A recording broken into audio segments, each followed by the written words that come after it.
Welcome to Book Talk for Book Talk with Jac and Amy, a literary podcast where we deep dive into the writings of your favorite novels. This spring, we're hosting a book club while we prepare our 10-part literary analysis of Sarah J. Maas's Crown of Midnight. This is Jac. And I'm Amy. And each week we'll be discussing one book from our spring book club roster. By using our literary background, we'll provide a flash analysis of each book as well as discuss listener thoughts. This week, we're discussing Onyx Storm by Rebecca Yarros. The views expressed by the hosts are entirely their own and in no way represent the thoughts or intentions of the original author. This podcast is discussion shared to spark thought and conversation on the characters and themes of this novel. The interpretations presented in this podcast are just a few of the many possibilities. Listeners are encouraged to share their thoughts on their own analysis of the text. Though the hosts speak mostly within the constraints of this book, series and extended universe spoilers may be discussed with or without warning. Explicit language as well as themes of sex, violence, abuse, depression, self-harm, and death will recur throughout this podcast. Listener discretion is advised. Well, Amy. So you finished this book today? At this point, 14 minutes ago. Okay. I came up at work and I didn't have the time I thought I was going to have the time, and then I was like, oh shit, we're cutting this close. Yeah, okay. Okay, what is the date of this recording? It is February 27th. Yeah. I finished this a couple weeks ago. Yeah. Because the book came out January 21st. I started it before you too. You did. And then I just took a little break. And then once I was like, you know what? I'm going to wait until it's closer to recording so that like it's fresh for one of us. And yet one of us is going to remember better than the other, and it's not going to be me. Oh, we'll see. We'll see. This is a live recording for our Patreon Trophy Wives and yes. Emotional support cookies. Damn, them too? Yeah, them too. Welcome. Okay, so we're back with Spring Book Club, even though we still have 3 more episodes to record of Throne of Glass, but, you know, here we are, getting things done. Amy. Yes. Describe this book.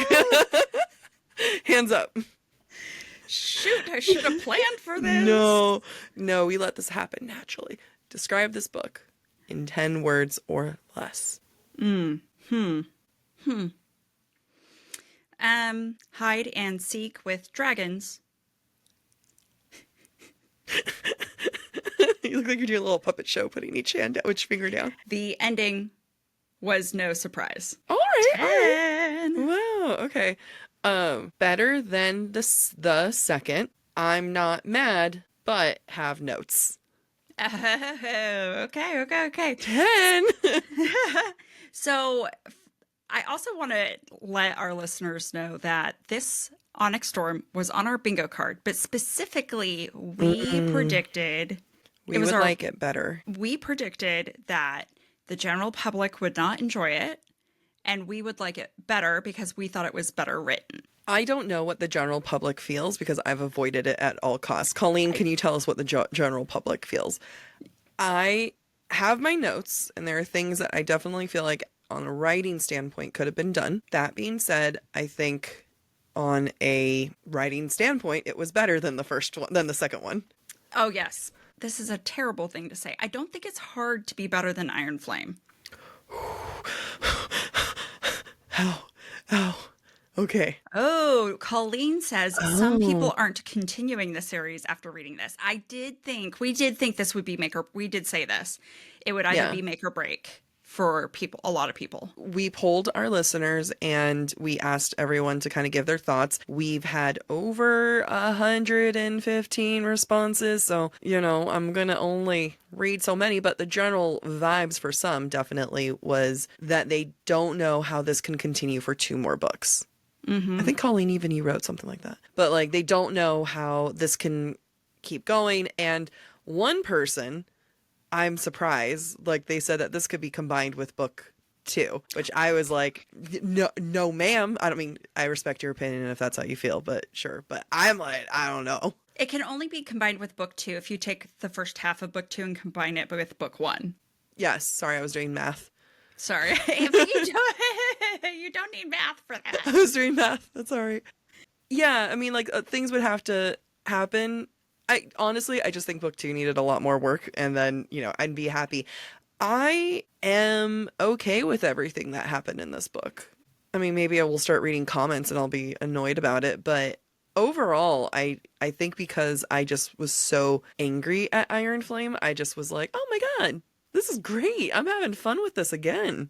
I think it was fun, but when I stopped to look back at it, I have to ask myself, what was the point? If we think of it in the grand scheme of 5 books and the plot, it's maybe 2 points. Like, Yeah, it's necessariness. People have been thinking that we've been going really hard on Throne of Glass, so I was trying to like be kind to start with. But yeah, no, there's some things where I'm like, what was the point of introducing certain things just to let it go? Like, Well, it's probably set up for book 4 and 5, but why do we want to stay around that long? Anyway, we do have to start with some good things. I'm like, do we? I think we did. I started with a compliment. That's Better than Iron Flame. I thought we were being nice, but when you say it like that, then yeah, maybe it's not so great. Okay, one of my compliments that I will give this is that Yarros does the work on teasing things out since book 1, and you can see what she's done with it in the way that she's like hidden little gems and stuff into the 3rd book. Yeah. So I think that takes a lot for consistency. I think that it's impressive just how daunting the cast is of characters, the lore.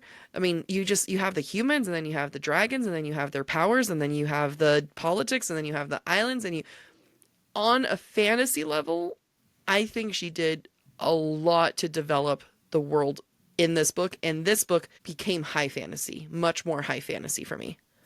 I agree. I do think what Yarros has done with her world and expanding it and adding to it and adding outside perspective on the world that we're familiar with is very well done. And she does get points for consistency. You never, for me at least, I never read her books and feel like this feels off or misplaced or whatever. And her, like, even the island cultures and nations, they're unique. Yeah, they're very unique. I was blown away by the one that worships the luck god. Luck one, yeah. No, I don't remember the name of the god. We're not gonna. There's too many names to happen. This book is my nightmare. Yeah. In general. But yeah, no, the luck one was impressive. What, like, in the, like, how ridiculous it was, but also believable. I think what's hard is just how much, like, we are getting a bunch of little snippets, right? And so we got one island and it's luck. We got another island and we find out about her hair. We got another island and we find out about his mom. Yeah, which I was like the most blip on the... I don't want to call it anticlimactic because a lot of shit happened, but it was like introducing to his mother, and then we never addressed the issues from there on out. Again, taster for book 4 and 5. I'm hoping. I mean, he better have run home to mommy to make up for everything. I don't know. That's my compliment. What's your compliment? I already gave it. What was that? Luck Island was my compliment. Well, no, because it's building off of my compliment, which was the world was good. Come up with your own compliment. I think that she did a good job making me care about more of the secondary characters where I didn't necessarily feel that way before. So Riddick, Auric... Yeah. I really, really fell in love with those characters, and she added layers to them, right? The fact that Auric is willing to sacrifice his identity for the cause because he knows that his brother will be the death of their entire continent is a big deal, and you're moved by his sacrifice and his willingness to participate. Riddick and the levels of A, he's flat out funny. But then B, he's like, I'm more than being funny. I really appreciated that and what he contributed to the story. I agree. It's like, give any character that's like remotely mildly funny, and I'm like, I relate to them so much. But it's like, you know, I get what it's like to be a big personality and a jokester, and then being like, hey, I'm actually skilled too. Although my friends have never questioned it. So, you know, what does that say about you, Violet? It is, I say that after texting you today about not knowing how to say edamame.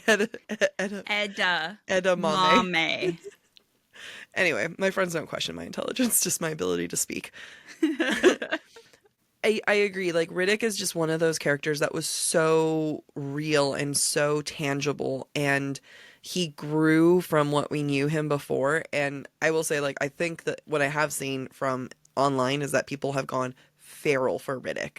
Yeah. And just some of the memes and his relationship with his dragon was hilarious. Of like the one scene where he was like, I got a bunch of itching powder and put it between his scales. And now he's just mad because I one up him. And then he's arguing like, it doesn't count because we're on a mission. Like That's a conversation you and I would have. Yeah, that is 100% a conversation. Oh my God, I'm Riddick, you're my dragon. No. Hey! You're not my dragon. I'm fierce. It's fine. No, I mean, out of all of these... Sorry, now we're doing this.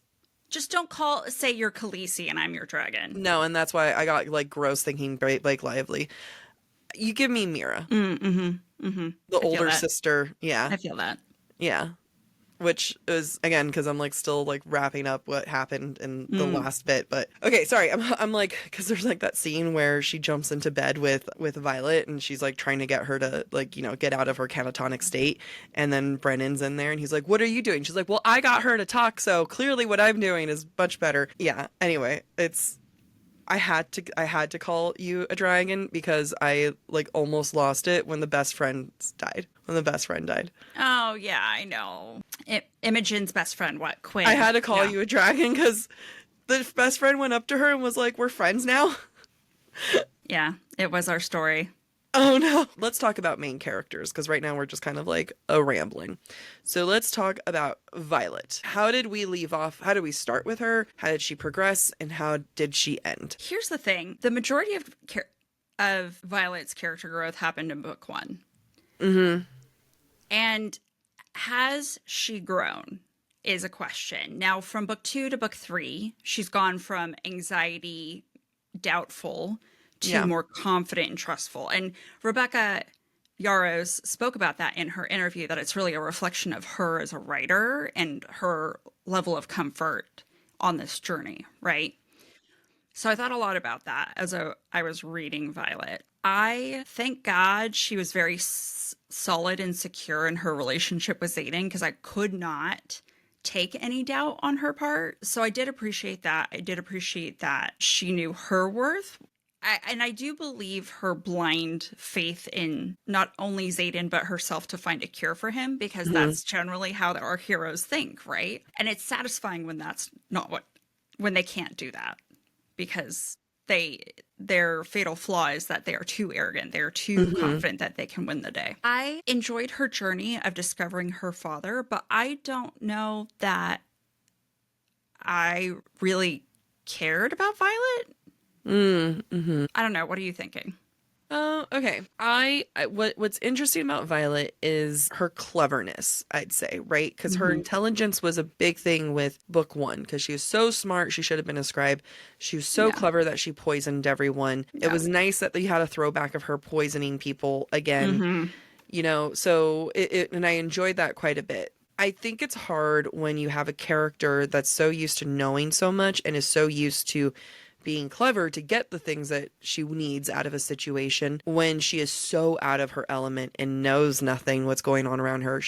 They're island hopping. They don't even know how many islands are out there. She doesn't know how to outsmart people who don't have magic, who are not in her same playing field, right? I think it kind of, as a reader, we could potentially feel like we're losing Violet a little bit, because these things that Yarrow spent time defining her as this are gone now. And that's a great question, right? I think that's a really good moment for a character to say, like for an author to say, okay, well, what if I take away these things from Violet? What if I remove all the things that make her her and make her kind of figure out what, like, squander and figure it out? I am fresh from listening, because we didn't read this book, and I can't land what she then grew into. Do you know what I mean? Because if those elements are taken away, then you're leaving room for her to grow into something new about herself. Yeah. And I can't figure out what that is.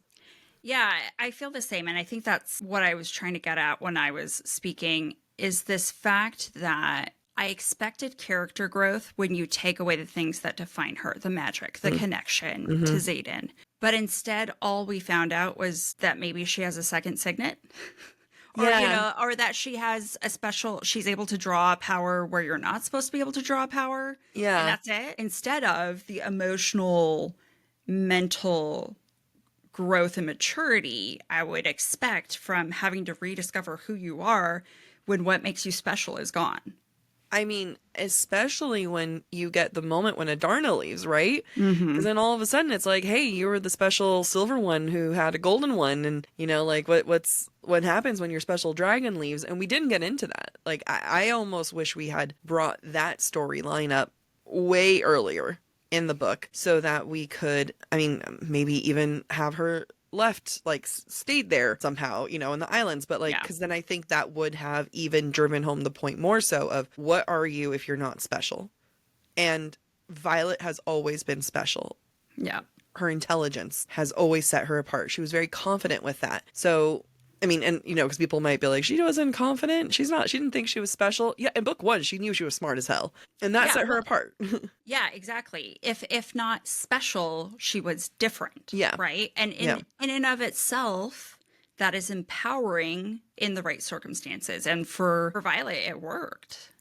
Yeah, I can see potentially why Yarros thought it needs to make sense for Andarna to leave.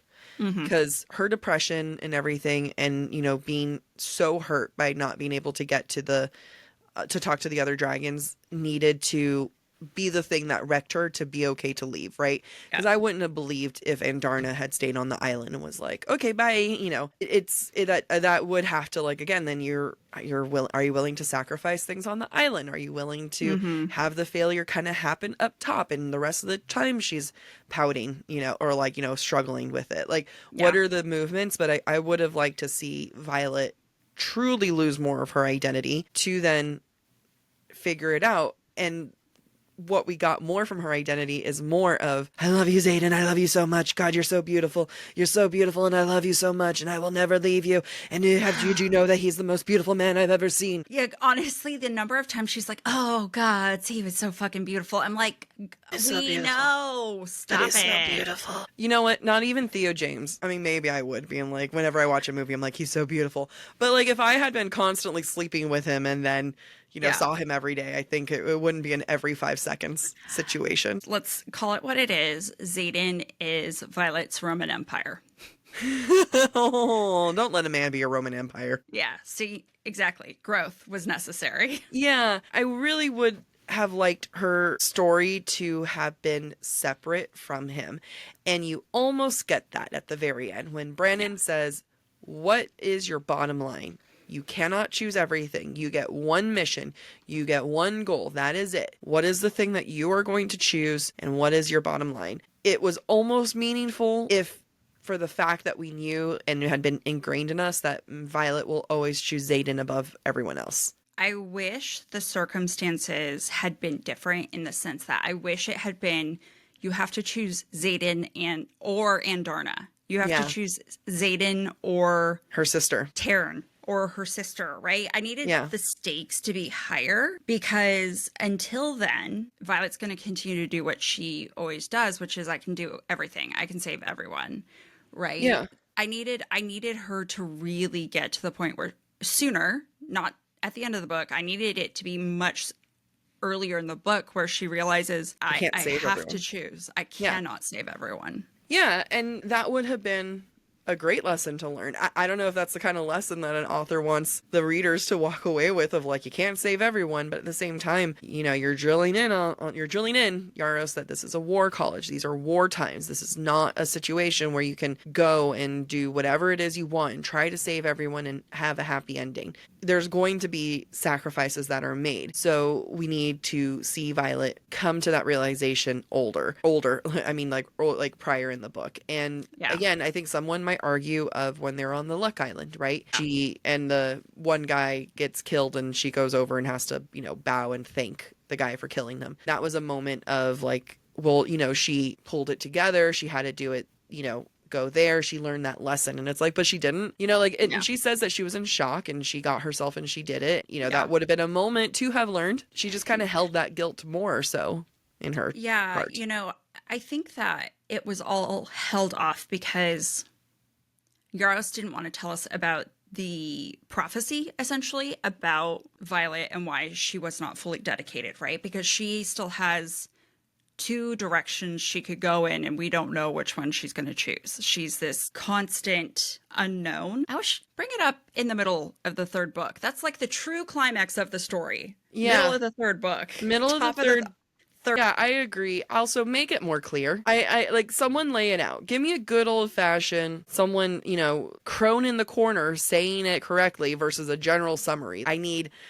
verbatim situation because I'm just like the general gist is not even she's gonna save everyone, just that her path can go either way, right? What did I tell you when we talked about Fourth Wing and I said there's going to be a prophecy about her. And it's going to be the kind of prophecy of when the penis and the vagina come together, then the whole realms will be saved. Am I getting too far off? You actually re-listened to our Fourth Wing episode and I did not, so you remember better than me. I'm just saying in general, like, I'm You're like, not it's just wrong. funny that as a prophecy was coming, like, has come into play, and the prophecy had to do with Xaden. When you have 5 books, what other tropes are you going to bring in? Like, you have to find new tropes. I'm sorry. We're bringing him in, but let's get more tropes. We're going to have like a hockey trope soon where all of a sudden Violet joins a hockey team. Xaden is in the other team. He's the goalie on the opposing team. Right? What is she going to do? Speaking of Xaden, or, you know, the internet's #1 shadow daddy. No, he's not my #1 shadow daddy. Hashtag not my daddy. No. I need a bracelet. Hashtag not my daddy. Yeah. Okay, so tell me about not your daddy. You didn't like, so let me remind you of what happens when we covered Fourth Wing. You said, I don't like him. Jac don't date him, as if I had an option, but you know, we threw that out there. And then in Iron Flame, you said, fuck him. I don't like him. So nothing has changed. You still do not like the shadow daddy. No, you know what? I think what it is at the end of the day for both Xaden and Violet is they're just so selfish. You know, maybe that's the product of being in your young 20s and those are the protagonists, right? I can see from a writing perspective how maybe Yaros feels like she's doing something different because, you know, Rhys in ACOTAR is always about the greater good and not necessarily about doing the selfish thing. It just didn't land for me. The fact that they continue to choose each other and fuck the consequences. Yeah. Especially when he's Venom and could become worse. I didn't buy it. You know what the other problem is? The other problem is you showed me an image that compared their actual heights. So every time there was a sex scene, all I could see was this man having sex with a child. It was concerning. It was so off-putting every time there was an intimate scene because there would be descriptions of like, I surged to my toes and kissed him. And I'm like, babe, you too can't reach. short. You can't reach. You cannot reach onto your toes. So last night I was trying also, to. Wait. No, go for it. You're on a also, roll. when she says this sign of his arousal pressed up against my belly, I'm like, no, it's between your boobs. Like your belly is too far close to the ground for that. I need to. Okay, so my roommate, she's 5'5", or no, she's 5'3". I'm 5'8". I went on my tiptoes last night pretending I had a penis because I was writing a dance scene and I'm like, I need to see where this lands. I want to go get my heels and measure us and again pretend to have a penis and then see where it lands on her. Yeah. I don't know if it feels good to have like, because I'm on the taller side, right? And I've definitely like felt guys, you know, pressed up against you. It pressed up against me. And even when they're taller, like it's still not boob level, you know, like I just can't imagine it being hot, being like, ooh, baby, I love it when you rub on my sternum, you know? I guess it's an easy titty fuck. Like, I don't know. You don't even have to move. You just kind of have to like, oompa, doopity doo. I've got a boobies just for you. Anyway, you ruined sex in this series for me, which is fine because I it's not like I was really enjoying their chemistry anyway. Mm-hmm.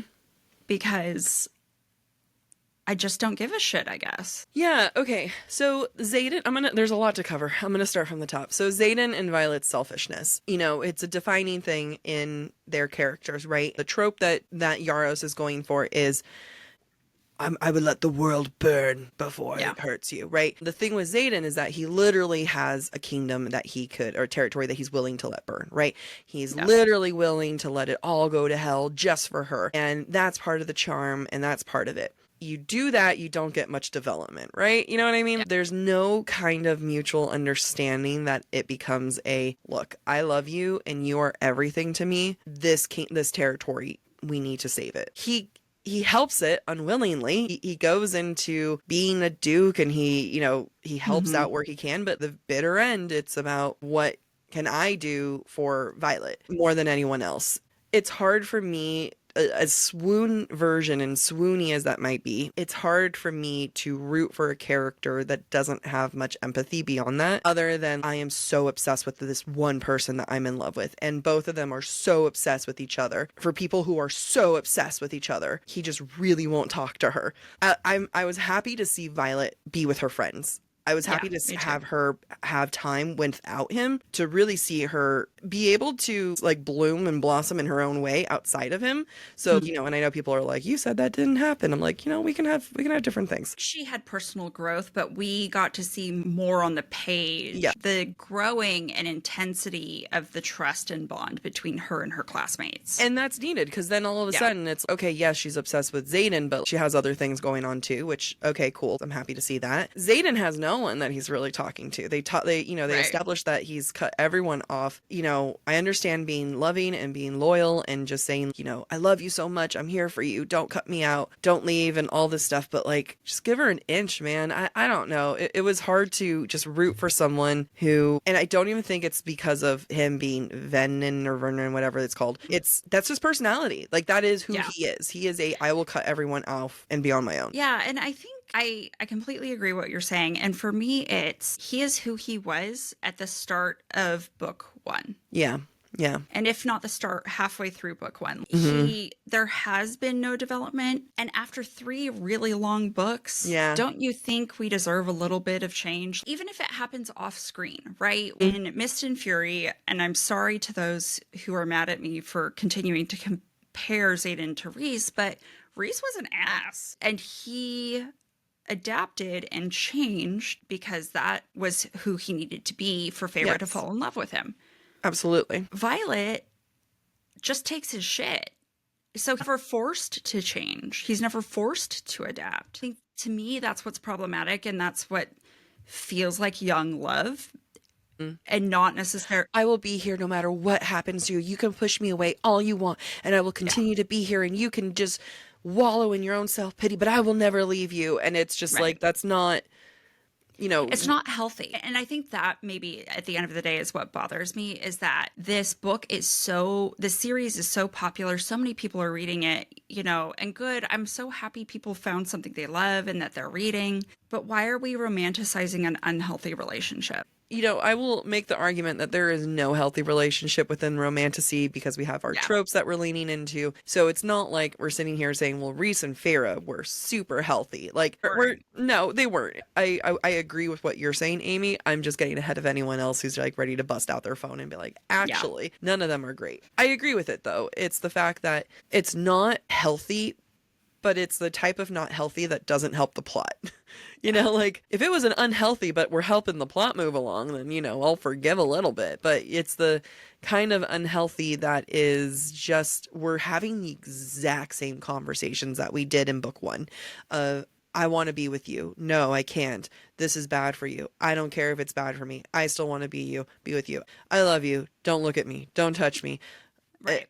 Around and around you. and around. I can change you. I can change you. I can change. No, you can't. I can save you. I can save you now. Now it's I love you. Don't leave me. I love you so fucking much. You can't tell me what to do. Oh, he didn't tell me what to do. He just wanted to kiss me. It's just the same conversation happening. That is the exhaustion. And for a book that is romantasy, where it's kind of like the percentage wise of what's fantasy, what's romance, it really is almost like 50-50. So the actual plot things that are happening, yes, there is plot, but let's talk about the plot that happened. Was Vernon are coming in. Someone's giving information. There's a lady Vernon that's trying to talk to Violet. She talks to Violet. She dies. The plot, like, not much actually happened in the storyline of, like, here is the mission that we're doing and we're trying to stop them. It was just kind of this outside force, right? Now, the other side of the plot is, okay, we have to find these other dragons. We have to find a cure. This is the other plot that's going on. And then that just kind of, you know, that ended when they didn't succeed. You know, plot-wise, me saying that that was 50% of the book, I think is being generous. Yeah, I mean, yes, I completely agree with you. So that brings me back to something I said earlier, which was, what was the point? Yeah. The point was Yarros got to build out her world more. Yeah. That was the point. Yes. She got to build her in the lore and everything else, which she nailed the lore and the world. Yeah. Like, if that was the point, she achieved it. Mira's mad at her sister now. Okay. I mean, is she now? I think she's in this book? I guess they resolved it with her dad. Like, Mira was she mad was about like the dad. annoyed for a second. She was just kind of like, why did dad leave you books?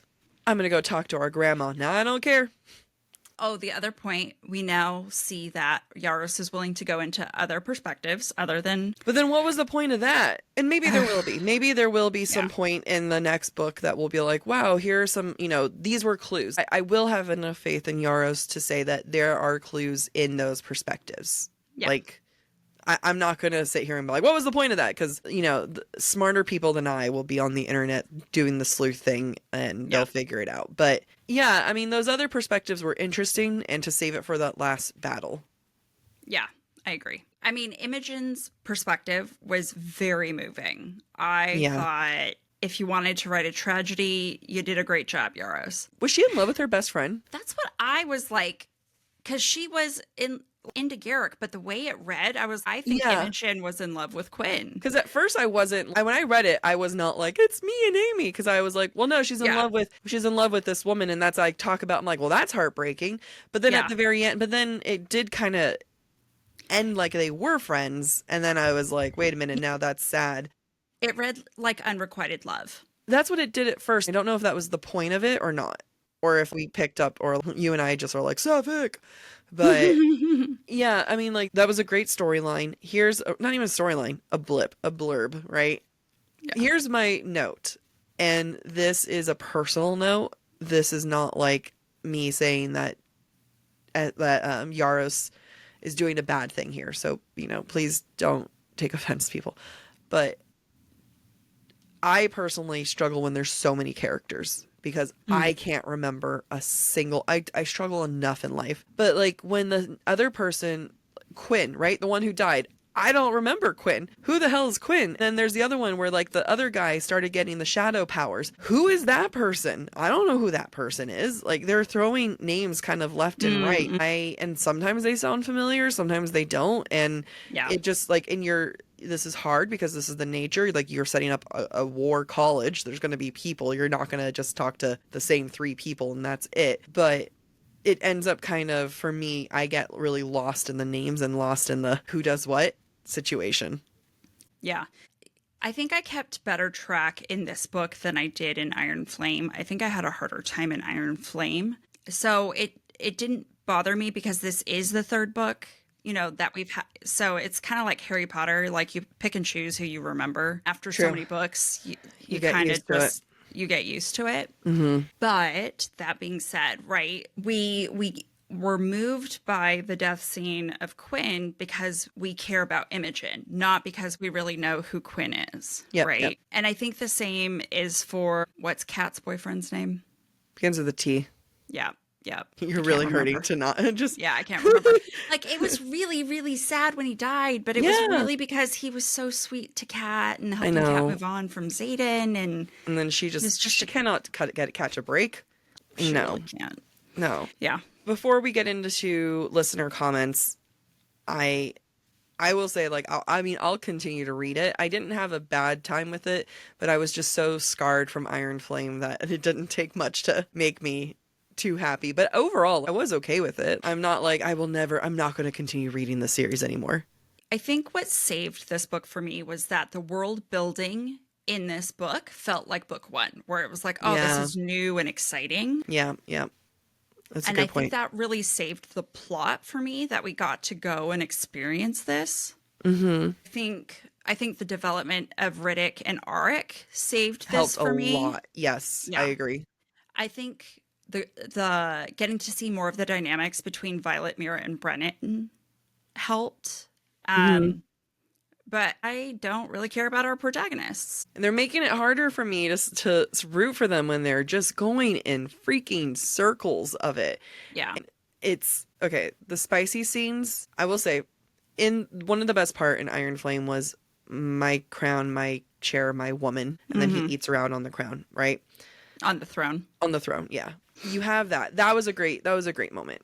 You don't, I personally feel like you didn't have the same thing here. Someone sent a note being like, just wait for chapter 28. And I had just passed, and I was like, okay, I'm excited. And then I was like, wait, I'm on 34. What was I excited for? And it's like, I had sex on the bed. Sometimes it read the sex, what makes it exciting is that it's sex rather than hot sex. Yeah. Does that make sense? I'm just, okay, how do I describe it? The sex scenes were good. I enjoyed the sex scenes. I had fun with the sex scenes, but like, you know, they had sex on the floor. Good job. Or like he tied her hands and ate her out. Good for him. Yeah. Yeah. Good job. Yeah. That's okay. what he should be doing. I like, yeah, like, you know, he had her hands tied and stuff, and you know, but then it kind of goes by quickly too and everything. And I think it reads as someone who is describing sex. And, you know, for me, I've read a lot of shit. I don't want to say I've done a lot of shit, but like, I'm just saying that I think that there's more, you know, when some of the hard things is when, you know, when people talk about spice, you know, it's a sex scene, but is it particularly raunchy? No. Yeah, exactly. I agree. Other than the fact that I couldn't get over the visual of their size difference, it felt like sex for the sake of sex. And it also felt like this is going to gross you out, and I'm sorry, you can skip ahead 30 seconds, but it felt like Rebecca was just kind of writing about the sex she has when her husband comes home from a tour. Yeah. Because he's a military guy. Yeah. And I just didn't care.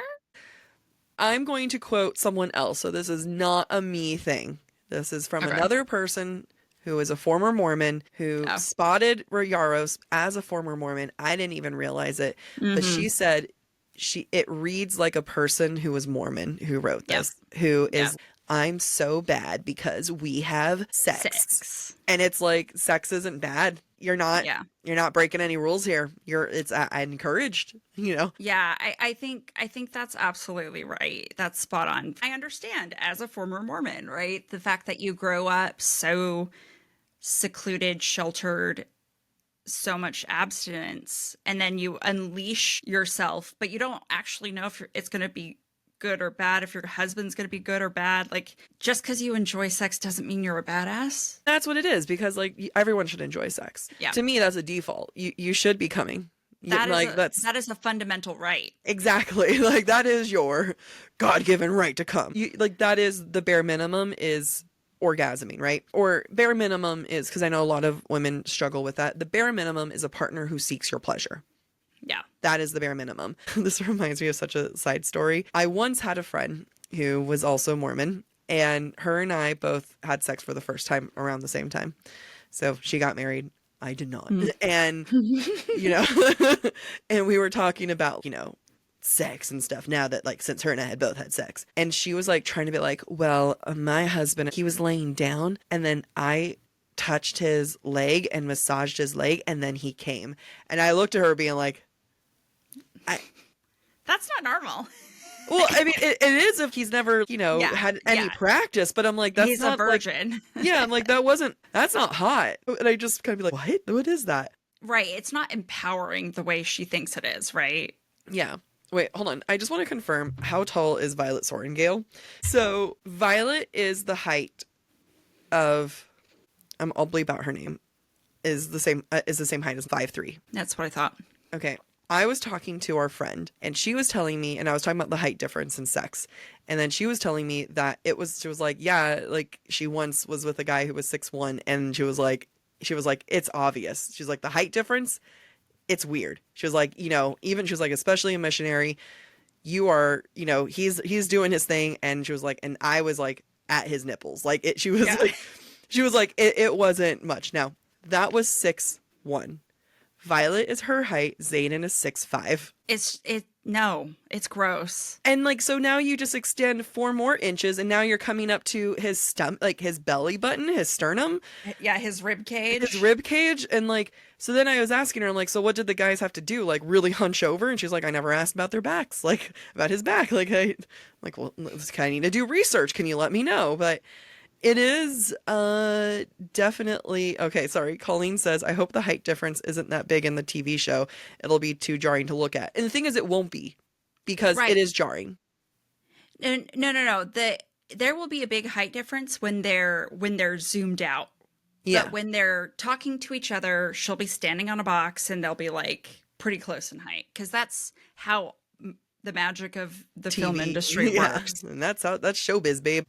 So now let's go into listener thoughts, because we have so many. Okay, couldn't type out my whole question on the story, but based off what we've seen of Xaden previously, do you think it was realistic for him to keep the venom instincts at bay for as long as he did? I've seen a couple of those. That was a great question. No? Was that Yarros' attempt at character development for him? Maybe. The thing is, we know from Xaden is that if Violet is in remote little bit of danger, he is going to lose his ever-living shit. And he does at one point, and then he stops and he's like, it's been 73 days. We can now fuck. You know? Mm-hmm. And that's his goal is, wow, if I can just hold out for sex, if I can hold out for this many days, I can have sex. And that's his... And I won't turn evil.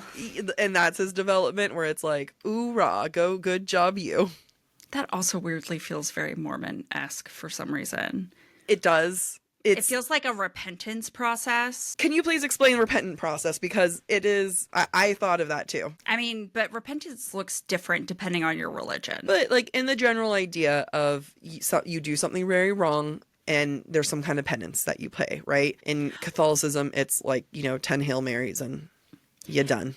We're not supposed to call them Mormon anymore, but we're going to call them Mormon because that's what people understand. There's no penance. We don't do the 10 Hail Marys or whatever, right? You're just supposed to not do it again. You're just supposed to try to be better and just not do it again. It felt like he's like, yeah, I've repented. I'm good to go. I can do it.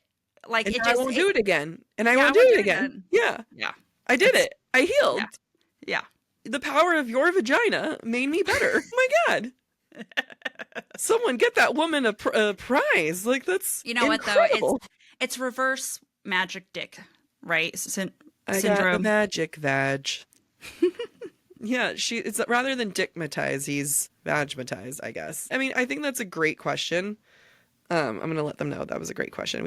That's a great question. We shall answer. So now I'm gonna read another comment.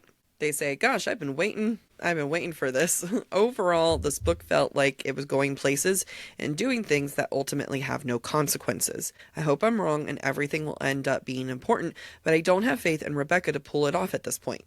I also don't get why we needed to meet Xaden's mom. I was so hoping she would come back during the final battle and help her son, but overall, the storyline ended up being useless. Yeah, I completely agree. We're not going to know for 2 more books if this book was worth anything, and that feels like too long for me to wait to decide if this was the best book in the series. You know what I mean? Like, it does feel like they're set up. I do believe that Yarros can be good at setup, but the payoff takes too long, and there wasn't enough payoff in this book for it to really mean anything to me. I agree. And the payoff is minimal, like they're together, like they being Xaden, Violet and Xaden. And, like they're finally together and it's like meant to be peaceful but it's not peaceful. And yeah, I think the no consequences things is hard too. And I don't just mean by people's death. I mean, like, they went on their little journey and they didn't get in trouble with it because the king was like, oh no, my son's there, is alive. Yay. I don't care. Mm-hmm. Also, like, we had this whole, her ex-boyfriend, the prince, was there, which I loved that storyline for a minute. And then, I love that he was carried in a basket. I've seen some fan art and that is freaking hilarious. And then it was done.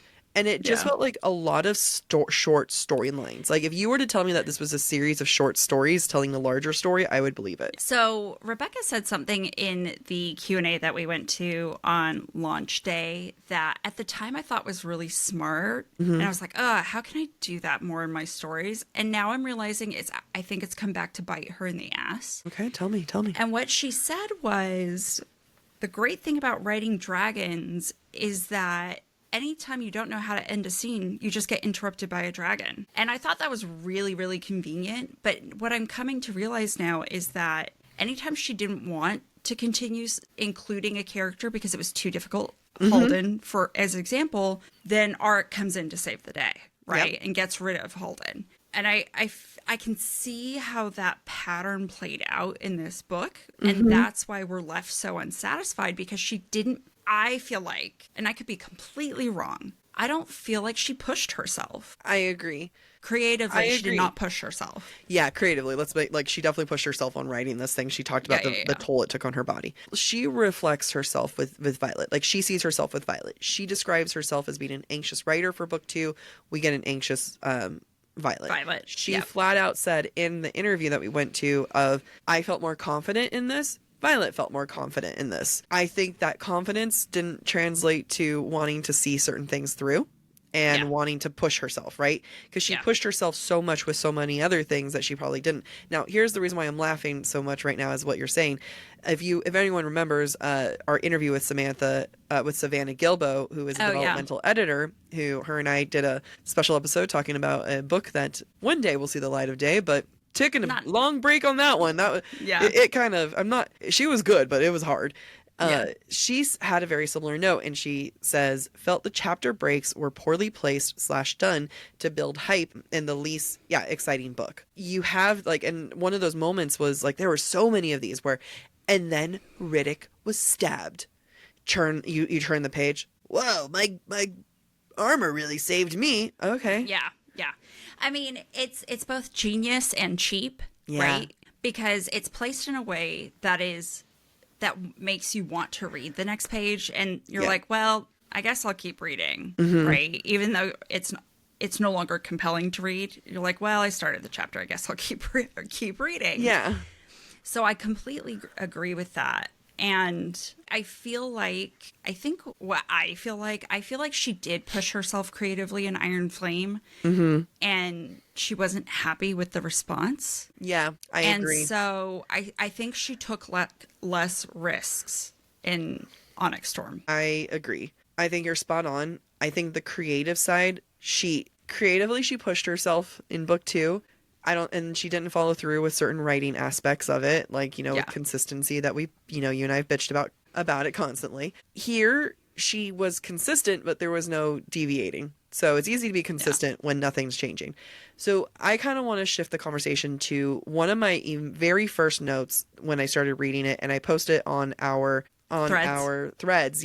And essentially I was saying that it was hard and a number of people sent similar notes. The first chunk of chapters were really hard to get through because I had no idea what was happening. Now, what Yarros was doing, it was a stylistic writing choice, which essentially was trying to not to keep the reader on their toes, trying to not let Violet, who is narrating this in the first person present tense, not give away what's happening in the scene so that us, the reader, are like, but what's going on? I'm so confused. Why that does not work for me, and why I think that people struggled with it, is that type of writing thrives in a third person past tense, where the narrator is removed from the character and you're able to withhold. Example, Throne of Glass and Aelin and Selena. It makes a lot more sense. Now, Bryce in Crescent City. Yeah. Earth and Blood. Yep. Third person. And even with third person past tense, it's a little bit you can kind of get away with it. But you mean third person present tense? No, past tense. First person past tense. Sorry. I heard third person. Oh, no, anyway, I might have said it. Who knows? But a first person past tense, you can kind of get away with it because it's a reflection upon a moment, right? It was so awkward at the beginning because you're now having Violet play mental gymnastics to tell us a scene that's happening that's not natural to a narrator. Yeah. Do you want to remind the folks what that scene was? No, I don't, but I will try. In the beginning, shit, Amy. I don't know. Okay. I remember as it was happening, I was like, oh, this is what Jac is talking about, but I genuinely can't remember what happened. Yeah, okay. It was just the beginning. Leave me alone. Okay, it was kind of like we need to figure out how to get the professors, like we're trying to get information. I can't remember now. It was like it was like chapter 3 or 4. Like it was very early on. They were trying to sneak around to do something. Oh, here's one. Okay. When they were trying to fix the runes, I think, or the stone things, and they were trying to do it before a certain time because then Xaden was the Duke and they were about to say, okay, you guys have immunity for anything that you did up until this point.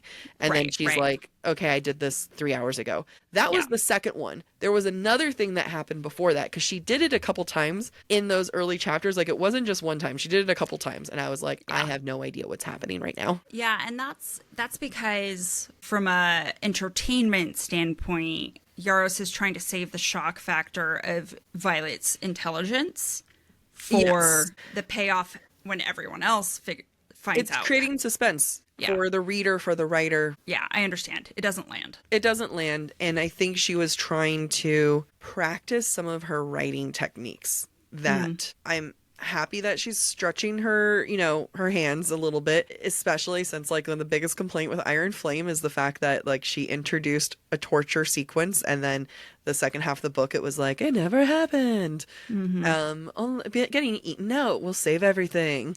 And I mean, I wouldn't fight it. Like, I mean, I'm not going to say no to it, but like, I think like I would, require a little therapy, but it's just call me crazy there. But yeah, I think there was moments that that felt like she talked about being a more confident writer. And that felt like a writer who was like writing something and being like, damn right. Gotcha. You don't know what she's doing. I'm keeping you on your toes. And like, yes, you did, but it did not land for me or for a lot of people who it's like they've been waiting for how long for this book to come out and now they're reading this and they're just like, what the fuck did I just read? Am I stupid? Did I not put this together? Yeah.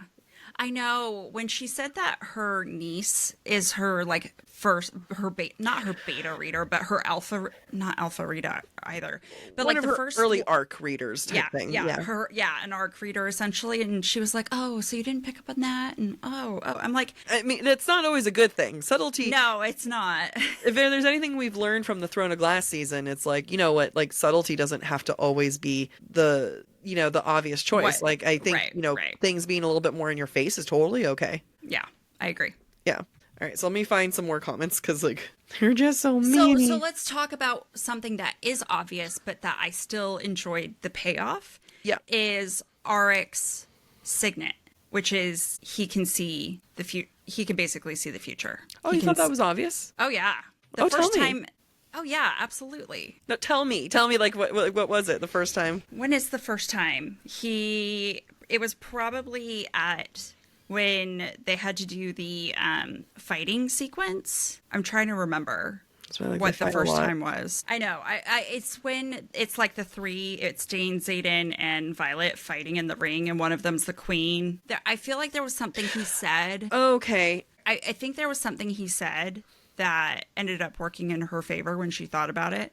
But I mean, I knew even before we win by, you need to go to this temple. I knew before that, that he could see the future. Oh, I had no idea. And that's one where like I think she's great at breadcrumbs where you could go back and you could be like, that's what that was, that moment. There are a lot of breadcrumbs for it, by the way, if you go back. I mean, like, and the fact that like once you realize that Violet can go through dreams, you go back to book 2 and you think about all the times that like the entire thing was, is she having the dream about the mage or was yes? I already knew by the end of book 2 that it was Xaden's dreams that she was in. Am I the only one? No, we knew, but I think no Okay. one knew that was like, this is her officially her second signet. Okay, got it. I think it was more of like we assumed it was because of the bond. Okay, that makes more sense. Yeah. No, everyone were like, am I smarter than everyone? Did I No, understand? No. I thought I was losing my mind. I'm like, none of this is a surprise. Why are we acting like it's a surprise? I think it wasn't a surprise, but I don't remember people really talking about like, oh, she's a dream walker. I think once you had like Mira, and then you had the other friend, Mirren or whatever. I'm like, those are too close to names. Kat's friend, who she was sleeping. Marin. Marin and Mira. I was like, no. Too you can't close. have M and R's. You can't do that. So when she's sleeping next to her and she realized like there's like the same dream. Yeah. And what's hard for me is when my other notes that I had was like, you can't have the reader be smarter than your lead. You've said that multiple times when it comes to Violet. I just can't have her be smarter than me, like dumber than me. Like, I be smarter than me. Like, if there's a dream that it's not you in the dream, maybe you say something. Maybe you talk about it a little bit to someone. Yeah. Let's see. I'm a dummy, I guess, right before Violet figured it out. The dream or the dream walking or the Auric signet? Because I didn't know about the Auric signet. Like, that wasn't, I had no idea until that happened. Then I was like, ooh, enjoyable. I like that. Both. Oh. Yeah, I think, to me, I didn't know about the dream walking officially. Like, there wasn't a moment where I was like, this is the second signet. But it was clearly a dream that was important and was weird to her. And it's just kind of like, she's thinking about like, whoa, it was so weird that I was in your dream. Whoa, it was so weird I was in that dream. My dreams are weird. I tell you about the weirdest shit that I've dreamed where it was like, oh my God, Amy, like, guess what I dreamed about last night? Yeah. I guess it's just more of like, I don't need to have her make the connection of this is my second signet, but don't think that this doesn't mean anything. Right. I guess here's my thing. Mm-hmm. Yarros could have played off the dreams as PTSD if she had established PTSD in Iron Flame. It was too late. It was too late to make it seem like this is PTSD, and I think that's what she was trying to do. Yeah. But it didn't land, because I've been saying that a lot. Yeah. Because she didn't do it in the second half of Iron Flame, which is when she should have been doing it. Violet doesn't get PTSD, is what we've learned. Yep, she didn't think about being tortured. I mean, barely. Once. She thought about being tortured once, and it was when she had to go to the little dungeon area. And it's like, repercussions. Think about things. Have it be a lasting mark. Have her think about, like, what do we do if we capture anyone? I don't want to torture people. This is my line. Yeah. Yeah. That could have been a wonderful thing of like, how does she handle things? It could be like someone has a venom and they're like, I'm going to kill, like, they ruined so much. And it's like, we are not them. We will not torture. You kill. And that would have been a wonderful moment. So Colleen wrote, who else turned venom? Oh, who's the brother? Wait. So I saved a TikTok that I didn't watch. And I'm going to play it for us. It was one of the professors. We don't know. No, it is. How do you know? Because he goes to the sage and he's like, I did everything you asked me to. Well, let's listen to this TikTok. I know who the brother is, and I think I can prove it. But before I continue, if you haven't finished this book, then please save this video and come back. Can you hear it okay? There's going to be some spoilers. All right, got my notes. So first, let's go over everything that we know about the brother. So it's a he. He watched Xaden stumble and fall over the last 5 months, and it says he's the last person Xaden would have expected to turn. And then Rebecca Yarros said to pay attention to someone who's missing at the end and feels that the power they are given is not enough. And the contenders for the brother are Bodhi, Garrick, Auric, Riddick, and Sawyer. It can't be Dane because he's seen fighting Wyvern when the brother is with Xaden, so that counts him out. So people in my comments have said that Sawyer was missing towards the end of chapter 61. Reed notes him finishing a kill before she calls shield formation. He also didn't know about Xaden for 5 months, so it's not him either. Riddick fits some of the requirements, and some believe that he channeled when that Wyvern turns gray, but I think that means he froze. Just seemed to know too much. I think they have a precog on the venom side. And even if Auric knew that Xaden had been venom, I don't think that Xaden would characterize him as watching him stumble and fall over 5 months. And last and most importantly, I don't see any signs of Auric feeling like his power is not enough. So now let's talk about Bodhi. I don't think it's him, but he is by far the strongest contender against Garrick for who the brother is. And I think for the most part, looking at the requirements, he fits every single thing as much as Garrick does. I just found a piece of proof though that I think makes Garrick slightly stronger a contender. Before I explain why I think it's Garrick, let's talk about why it is or is not Bodhi for argument's sake. So Bodhi frequently makes comments about him not feeling like he is enough, not feeling powerful enough. As far as we know, so far he doesn't have a second signet, though he does make that super suspicious comment to Violet like, I don't have a second signet like Xaden, but that's besides the point. He's not confirmed missing, but he does seem to be missing at the end. He knew about Xaden the whole time, so he fits the watched him for 5 months struggling. And if he became venom could explain the urgency of Violet and Xaden's wedding. But I think that the wedding was to protect and keep safe that last piece of Xaden's soul, not to secure the heir of Tyranor. Although there could have been multiple reasons, but I don't think that that is an argument for why it has to be him. So here's why I think it's Garrick. First, Garrick seems to be with Xaden for much of this book, with Bodhi even emphasizing that Xaden needs to take Garrick with him to help keep him in check. Because of this, it's no wonder Xaden would think that Garrick is the last person that he would expect to turn after watching him stumble and fall for 5 months. And also, let's go over the last few times we see or hear about Garrick. So before Imogen goes to the tower for Quinn, she notes that Garrick is not with them, and then she notes, like, very soon after, there's no sign of, I'm gonna butcher this name, there's no sign of Crod, Garrick's dragon, in sight. But shortly after that, and I hate this, she notes that there's what's likely a fatal wound on the severed tail of a large brown. Who has brown dragons? Riddick and Garrick. I already said why I don't think it can be Riddick, but Garrick has a large brown dragon. If Crod was fatally wounded and was about to die, that to me would be the reason that Garrick would willingly turn venom. He would do this to ensure that he could still help rather than just dying for the cause. Less, we might, keyword is might, we might have actually seen Garrick channel. So Imogen notes, right before Garrick walks her and Quinn out of the tower that the venom are taking over, she says that the stones are losing color right under them. And then when they do get to that location, Garrick will not look at her, will not show her his face. And then we get the line, I need to find some effing way to do something. Oh, and Garrick is the only one other than Xaden confirmed to be missing at the end. I'm going to say my official prediction slash answer slash theory is that the brother is Garrick. I know who the brother is. The professor is the other guy who turned that they end up killing. Yeah, Colleen asked, is the professor Venom or is he just a betrayer? The betrayer. Okay. All right. I mean, I'm sold. I'm sold on Garrick. Let me say who that was real fast, because this is from TikTok at Sarah Kane Reads. Well, Sarah Kane reads. I think what stands out most to me is that during the Imogen scene, when we're in her perspective, I remember her saying that the stone was losing color. I thought Imogen was turning. I thought Imogen was turning because she was having that really emotional moment with Quinn dying. Not that I know what she would channel and try to do, but I thought Imogen was going to turn. So it is a nice misdirect if it is Garrick, because I definitely was like, oh no, Imogen, don't. Yeah. So I'm convinced. I'm excited for the brother, and I liked this mystery more than Iron Flame's mystery. I didn't feel like Iron Flame ended on a mystery. I was like, all right, he's Venom, that's cool. I was like, they'll find something. I mean, you and I literally were like, they're gonna fight for it, and then he's gonna go turn and try to, like, the next book is gonna be him being baddie Venom, and then I will say I enjoyed the ending on this one, the last chapters, the most. Of Violet waking up, being really confused, Imogen saying, I did what you asked me to. The fact that she got married, which they hinted at the entire time of like, well, if you guys were married, would you want to get married type thing? Yeah. And then Xaden saying to Sigale, do you still see anything in me?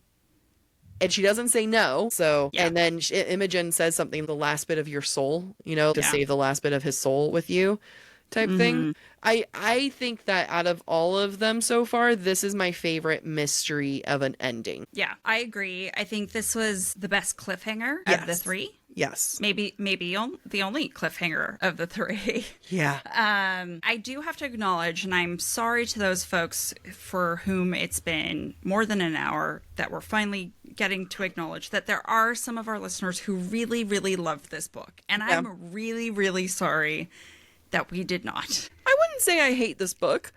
I didn't say I hated it. We don't love it. It's hard because I don't think that Yarros is able to make a book I love. I agree. And that doesn't mean that she's a bad writer. So let's think of it in the context of the first three books. If the first three books are the only books in our entire lives that we've ever read. Okay. Katie says, fave of the series so far. Tabitha says, I absolutely loved it. I thought it was the best book in the series so far, and I read it in 3 days. A lot of the things that make me stress of couples where I'm just get together, I can't handle this. I'm happy I didn't have to battle the are they in love, or they admit they're in love, there is no their feelings, and that kind of takes some stress off for me. Yeah. What other compliments did the book get that we received to read? Loved, but it was a lot of setup for a cliffhanger. Someone said, what the fuck was that ending? Aaron says, I liked it. Haters gonna hate. Again, I'm not a hater. I just have a lot to say about it. Yeah. Someone says, can we all agree that Riddick channeled My Hill to Die On? Oh, interesting. I mean, going back to the Garrick channeling, his second signet, he had to use it so much, it would make sense if he channeled. Yeah. Someone says this. I love how we're trying to find compliments, but we keep going. Okay, I'm going to say one compliment. Broccoli. Oh, broccoli. My one complaint. Where the fuck did Broccoli go? And that's what I mean about she keeps doing a bunch of mini stories. This is... Yeah. It feels like an anthology that was brought together to make a book. Someone says, and Darna leaving cheapened the return so quickly. And I agree with that. Yeah, I really wanted Andarna to stay gone. Me too. I didn't want her back till book 5. No. I agree. Like Yeah. early book 5. Mm-hmm. Or end Agreed. of book 4. Agreed. Someone said, so much fun. Love that we got questions answered, but still get unsolved mysteries. Another person said, I liked it a lot more than Iron Flame. What do you think about the last 2 chapters? A lot of people here, it is so split from what I'm seeing of people saying that they love the ending / hate the ending of it. Yeah, I'm on board with it because it was the first time that I was like, oh. Someone said, please don't tear it apart because I loved it. Another person said, I enjoyed the exploration of the Isles and the gods, which I agree. Again, that goes back to the world building. Mm-hmm. Another person said, I loved the pace of this one. I turned my brain off and enjoyed the ride. I agree. I think this had way better pacing. So much better pacing. Actually, I think this is the best paced out of the 3. Interesting. I said what I said. All right. I'm going to sit on that. I genuinely remember tuning out the majority of book 1. Okay, but was that just where you when, were? That's... So when I went back, and I was like, that happened? That makes so much more sense now. This book is kind of interesting, guys. It might get popular one day. It might be a hit. I mean, people did say that this is very slow, and I think a lot of people are saying that the book was slow. So the pacing, I agree, but the book was slow. Because it didn't achieve anything. Exactly. So like pacing, it kept going. There was never a lull. One of the issues that you and I had in the second book was the fact that for a book that is all action and college, war, fighting, the thing when it's not a war and fighting, it's hard to pay attention. Now, this book mastered there's no war and fighting happening in between, but I'm paying attention. So I will applaud her for that shift because that was something that made sense for book 1, struggled book 2. Yeah, completely agree. Someone goes, if this turns into a pregnancy trope, I will not be finishing this. I worry. Say that again? Someone says, if this turns into a pregnancy trope, I'm not going to be finishing the next one. I worry it's going to be because I think it's going to be. The amount of talk of, we have no heir, there's no other heir. And like another thing that the former Mormon friend that we have called, she was like, this will have a pregnancy in it. Absolutely. That's because. Yeah. Yeah. It is. Someone said, I'm obsessed with this book. I thought it was more confusing, but then when I reread it, I realized she was planting information. Yeah. No, I don't have time to go back. The thing is, I know she's great at planting information. Yeah, she is fantastic at it. I think that she is more talented at planting information than SJM is sometime. And Amy just read a comment that is making her face go, ooh. Go ahead. Like I just ate a bunch of lemons. Got to 30%, skipped to the last 7 chapters, didn't feel like I missed anything, DNF'd the series. Damn. Oh my god. But like kinda. True. What's the middle stuff? Traveling. Traveling. Just a lot of travel. Yeah.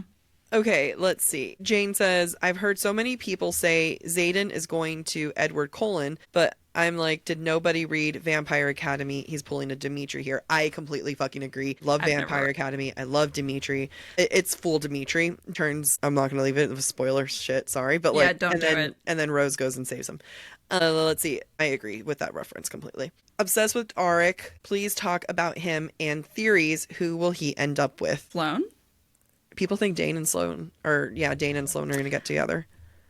It's going to be enemies to lovers. I don't see it. I mean, I'm sure it's there, but I'm not feeling it. Or maybe, you know what? Maybe Violet kills Xaden and ends up with Auric. Actually, I do know exactly what it is about Auric. He's very noble.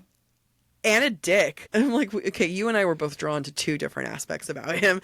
Like, he could be noble and a dick. Yeah, but it's just funny. Both of us were like, our reasons of liking him were very different. Like, having Dane struggle how to do the translation, and he just starts speaking, and he's like, didn't ask. And Dane just looks at him like, you asshole, which was freaking funny. Let's see. The middle part, traveling the islands, was too long. Otherwise, I enjoyed the audiobook a lot. Yeah. That's oh, someone thinks, do you think Brennan is sus? I think he's I did wonder a couple times too. really? Yeah, I did Interesting. wonder if he was Venom. Wow. One of the listeners who said she's obsessed with this book submitted multiple things. She also said, I wonder if Xaden will be endgame, or will this be enemies to lovers again? It's gonna be enemy. Okay, so I think that she did a straight up Vampire Academy, and if you don't want to be spoiled, I apologize. I'm going to spoil. In the like, can you not say names? No. Okay. I'm going to say it. People can deal. So unless you're really into Vampire Academy, you want to go read it, then, you know, I highly recommend this. But in one of the books, he does turn. Rose spends the entire book trying to go and kill him because that's what he wished for. And turns out he still loved her. He wasn't the same that he was before, but it was her mission. So it ends up being very much like, I'm going to kill you nobly, but then not. You know, and I think it could be like Brennan, or not Brennan, Riddick, woo, said to ask her, what is the line where you're done? And Yarros wouldn't have asked him to have that line, wouldn't have had that snap moment if that line wasn't going to be crossed roughly within the first 25 to 50% in the next book. My money would be that that's like, because Yarros at the event that we went to said that there's going to be a big death in the fourth book. Yeah. My money, maybe Xaden is in charge of that death. And that is the line that Violet's going to have. Right. I mean, what if Xaden kills Mira? I would love it. And encourage it. I mean, I want it. like, or, you know, or yeah, exactly. Or even Riddick. I mean, no one wants Riddick to die, but the point is the fact that why does it have to go so long hard for Violet to get her head on straight? Yeah. And I think that's going to be the point of no return will happen. And then hopefully by the end of the fourth book, he comes back to normal. And then fifth book is just pure resolution, you know, and you know what I mean? Yeah. Rachel says, why did Rebecca Yarros mention that Dane and Brennan didn't have siphon marks on them? So at the very end, when Sloane is channeling, they didn't have the marks on them. Because when Sloane channels, there's like a burn that happens, I think. Right? Yeah, but wasn't Violet touching her when that was happening? Because she was giving her energy. Violet wasn't giving her energy right now. It was to save Mira, and Dane was doing it. And then, oh, that's right. And then Brennan was doing it. It was one of those things are said, like, she be planting.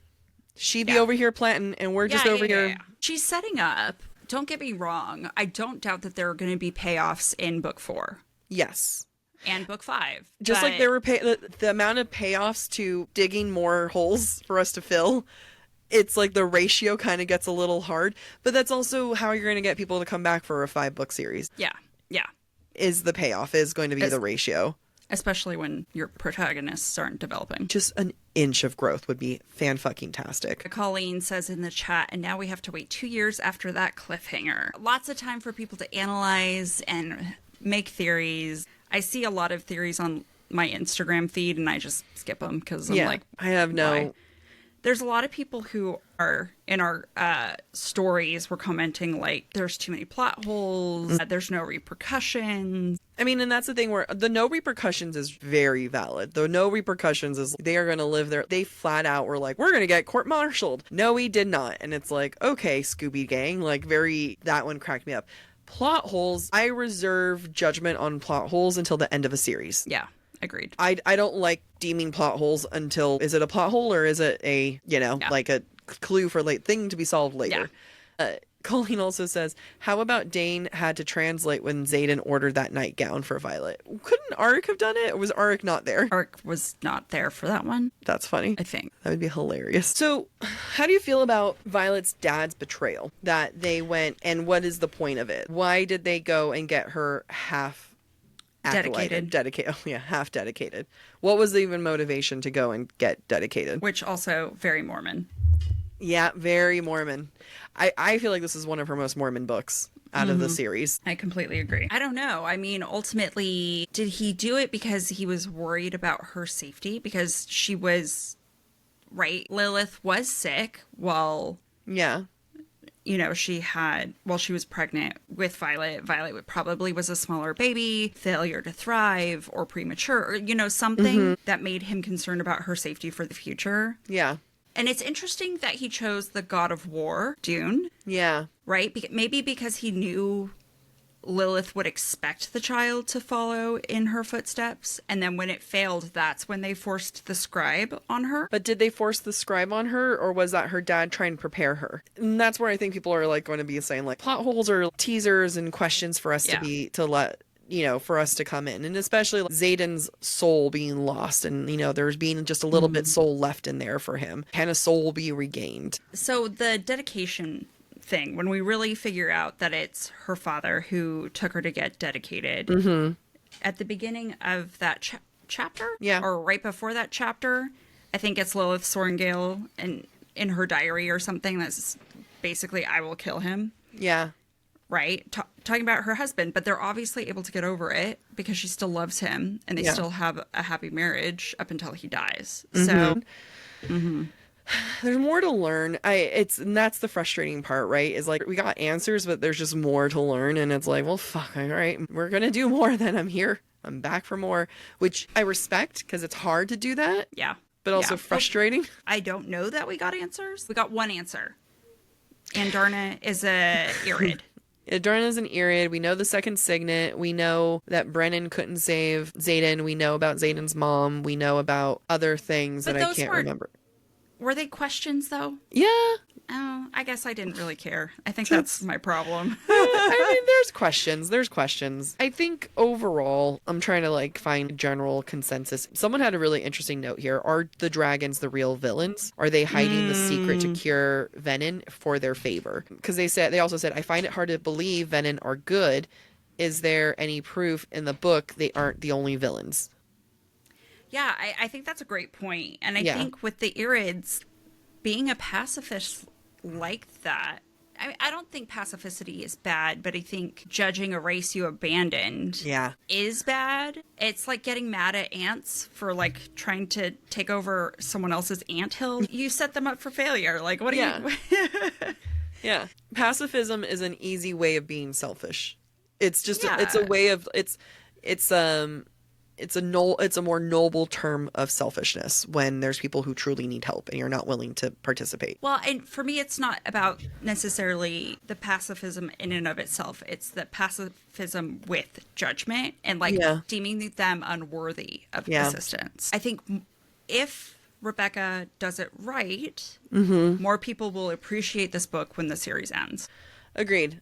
And when it comes to the storytelling, I'm not hopeless, I'm not sitting here thinking she's not going to tie up some loose ends, that this isn't going to come together. I don't worry about the storytelling because I think it's very imaginative and there's a lot of interesting points there. You and I early on, starting in Iron Flame, Fourth Wing, I had a lot of help. It had a lot of editing. I think you can tell. It had a lot of good editors, especially since it got picked up by Amazon Production before it went out. That book had a lot of eyes on it before it went out. That being said, there are things that we found issues with, and on a writing technical standpoint, just kind of things that we saw in book 1. Definitely saw it in book 2. And there's some parts here that I think that we are things grew, things stalled out, things struggled. She grew in some parts, and other parts it was harder. So I think at this point it's more stylistic issues or choices than it is technical choices. Okay, so I would argue that some of her stylistic choices impact the technical. Sure. Because I think it's more than just, sometimes stylistic is we're not fans of present tense first person in a fantasy. That's a stylistic choice. That's reference. But when it comes to some of her technical writing, I think that it's not all there, and she's still figuring it out. It comes into play in moments. This book read like a series of short stories. If you were to look at it as each short story, I think each short story was probably done very well. But combined to a greater whole, I don't think she knew how to technically craft it into one. I think she tried to learn lessons from Iron Flame, because it's so funny because, book 1 is a book. Book 2 is 2 books. Now we're saying book 3 is a bunch of short stories. Trying. She tried, but she didn't try. Yeah. Book one was one book. I would not split it in half. I would not add. I would not take away. Book two, yeah, book 2 and 3, and then there's many books. I hope at the end of the day, it's a fun book. Have fun with it. I enjoyed it. I had fun. I'm going to continue the series. Yeah, I wouldn't stop reading it for this. I think I devoured it in 4 days. I think that I'll still keep reading, and I won't. I'm not going to hate read. I'm going to read. Because we have these critiques and we have this commentary. This doesn't make it a 1 star for us. No, not at all. I enjoyed it thoroughly. Yeah, it was a ride. There were parts that I really enjoyed. I think that it's easy to be critical because that's life. I don't want to come up with a world this big. No. And I want to write fantasy. And I know for a fact, I'm like, no, I don't like it. This is too much because now you're introducing too much to do and you can only do so much in so many pages. I will hand it to Rebecca. I think she is ambitious. Yes. Yeah. And she should be appreciated for that ambition. Yeah. I think she's doing something extremely hard that I don't have the guts to do at this point in my ability. So good for her. I expect people to be critical if and when I put out, my writing. People are gonna be even more critical because we've been so critical on other books, and they're gonna be like, I expected you to be smarter than this, and it's like, do as I say, not as I do. Yeah. But I think that's every artistic craft. Yeah, absolutely. I mean, like, we're helping out Kate Golden on some of her books, and I've been going. She's been going through We're beta reading, and she's been going through some of my notes, and she was like, "You're genius." I will not have the same thoughts with my own. Like, it's just so much easier when someone else is reading your book. Yeah. Yeah, it's so much easier when someone is coming at it with a fresh pair of eyes, truly pure ignorance, right? That is when it's easy to be critical and to see the things that the author is blind to. Because the author knows too much. You can't distance yourself enough. Yeah. I mean, and they're too busy trying to be like, okay, what do I cut? What do I add? It just ends up being more, you're struggling with the recipe versus someone being able to come in blind. Yeah, I don't want anyone. And doing the taste test. Yeah. So I don't want anyone to walk away feeling discouraged. So I personally would give this a 4-star, like, in a good way. Oh, yeah. That would be like a 3.5, 3.75. That's good for me. Like, that's a good, that's like, I will do a reread right before the next book comes out. Yeah. Iron Flame, I don't want to read it again. I have no desire to. This one, I'm excited to reread again in the future. Yeah, I would definitely reread this. All right, let's sign off. Thank you for listening to this week's episode of Book Talk for Book Talk with Jac and Amy. We encourage you to rate and subscribe to our show on your preferred podcast listening platform. Next week, we will be discussing Lore of the Wilds by Annalise Sabrana. If you would like to submit your take on any of the books we plan to discuss this spring, please be sure to follow us on Instagram, where we ask for listener submissions. If you're enjoying the podcast, please visit our website, booktalkforbooktalk.com, to view our latest merch and learn about supporting the show through Patreon or Venmo. You can follow us on TikTok, Instagram, or YouTube at the handle BookTalk for Book Talk. Bye. Bye.